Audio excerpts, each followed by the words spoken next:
Hii ni moja ya spichi ambazo zilitrendi sana mitandao ya kijamii. Aliongea makamu wa rais Nchimbi. Hebu isikilize hii spichi.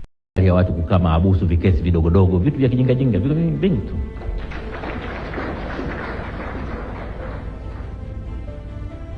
Habari ya watu kukosa dhamana kwenye vikosa vya kijinga jinga, viko vingi tu. Habari ya watu wakati mwingine mtu ana hamu.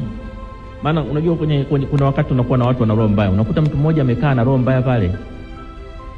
Ana hamu mtu mwenzake alale mahabusu. Sasa kwa kuwa ana hamu alale mahabusu, anajua Jumamosi na Jumapili hakuna anayepata dhamana.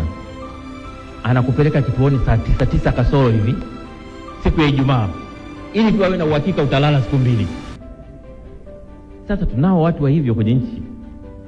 Lakini kule kwenye mapendekezo yale anasema vitu gani vitafanya mtu akae mahabusu? Kesi gani zitafanya mtu akae mahabusu? Huwezi tu kuamka asubuhi unambandika mwenzako kesi alafu hiyo sasa